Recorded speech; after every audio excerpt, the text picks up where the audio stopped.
Pemicu lainnya yaitu mudahnya kita mengakses situs-situs porno. Bagi seseorang yang minim iman, maka akan dengan mudah sekali untuk berfantasi dengan situs-situs porno tersebut. Inilah yang menyebabkan kejadian yang kemudian tidak diinginkan itu bisa terjadi.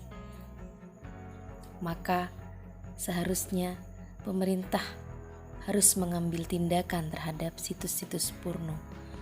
Selain itu, remaja yang terjebak dengan buayan hawa nafsu itu juga dipengaruhi oleh banyaknya sinetron-sinetron yang benar-benar tidak mendidik generasi.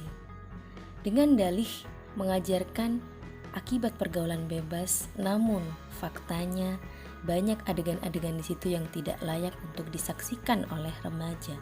Mulai dari film pernikahan dini hingga hari ini film yang lagi tren yaitu The Little Mom. Hal ini sangat jauh berbeda dengan Islam, bagaimana Islam mengatur interaksi antara laki-laki dan perempuan di dalam hubungannya sehingga remaja ataupun milenial tidak terjebak dalam buayan hawa nafsu. Di dalam Islam memberikan edukasi yang sifatnya pencegahan. Jadi sebelum hal yang tidak diinginkan itu terjadi, Islam memberikan tameng atau benteng yang itu sifatnya adalah pencegahan. Mulai dari wajibnya menutup aurat bagi laki-laki dan perempuan, menjaga pandangan dan kemaluan, larangan berkholwat, larangan berikhtilat, kemudian anti tayangan pornografi. Kemudian media-media yang ditampilkan itu adalah media-media yang bersifat edukatif. Maka hal apa yang harus saya lakukan untuk memanajemen rasa ini? Naluri nau yang sebenarnya fitrahnya bagi manusia. Lakukanlah sakura. S yang pertama adalah sadari bahwa ada yang kurang pas ketika kita barangkali terjebak di dalam aktivitas pacaran. Kemudian yang A, anti ikut-ikutan. Jadi jangan mudah kita ikut-ikutan. Kalau teman saya itu pacaran, saya harus pacaran juga. Kalau teman saya itu suka makan bareng, saya juga harus makan bareng pacar, ngedate setiap malam minggu dan lain sebagainya. Jadi tidak perlulah ikut-ikutan, kita harus tahu ilmunya. Kenapa saya harus berpacaran? Perlukah? Pentingkah? Benarkah? Kemudian kembali pada aturan ilahi. Comeback, ikutilah aturan Allah, maka insya Allah kita akan selamat. Kita akan mudah membentengi, kita akan mudah memanajemen cinta yang muncul dari hati kita. Kemudian usahakan cari circle yang positif.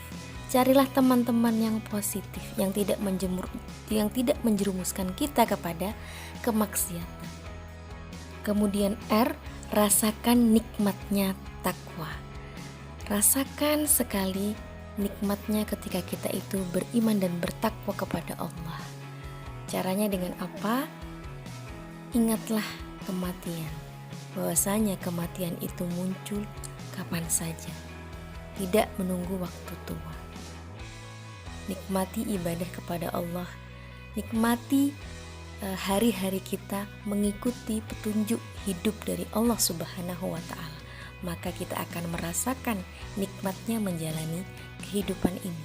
Kemudian yang terakhir yaitu amalkan dan terus berdoa. Tadi kita comeback kepada aturan ilahi, maka selain kita comeback, senantiasa amalkan, istiqomahkan dan teruslah berdoa kepada Allah. Semoga Allah senantiasa melindungi kita, utamanya sebagai seorang perempuan.